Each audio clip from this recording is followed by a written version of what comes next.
we've tried to do a lot to really bring that to the front.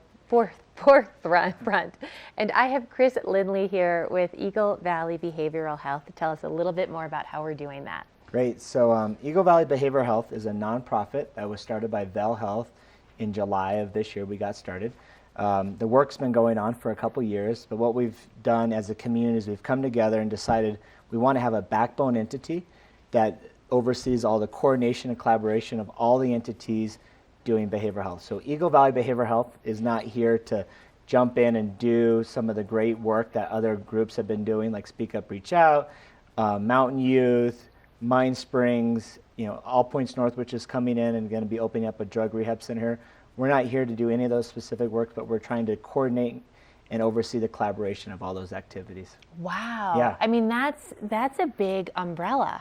Yeah, there's 22 agencies involved that touch behavioral health almost every day, and trying to keep everybody moving in the same direction and keep everybody updated on what we're all doing.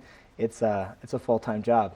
Now, what are some of the best benefits to the program with being able to communicate with all the different departments? The best is to really hear from the community of what's working and what's not working, and being able to go to our partners, and when we hear that there's problems or gaps, working with them to fix those gaps.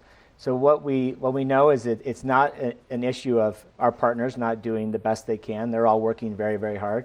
A lot of the time it's a coordination and resource issue, and so we try to plug in and provide those resources and coordination to help them do their job.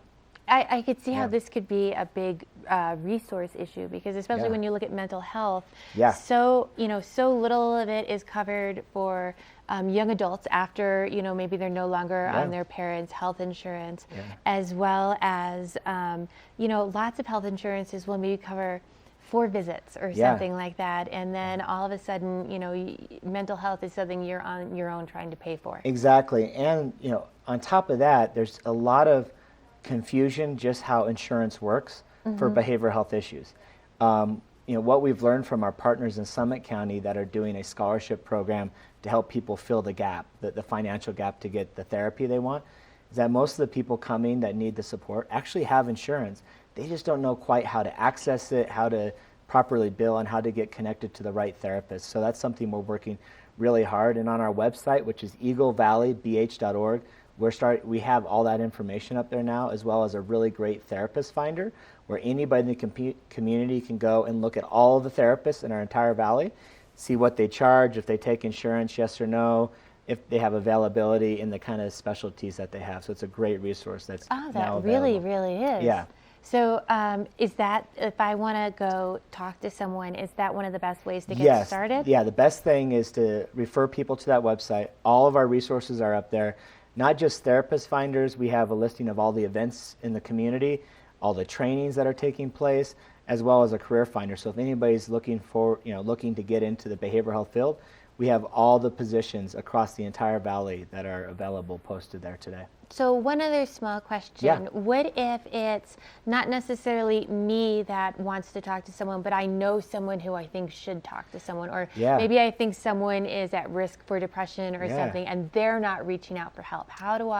What's the best thing to do with that? This is a great question, and this is something we all need to do. I really encourage you to go with that person and link them up to help together, or sit with them while they make a call, or go into the appointment with them.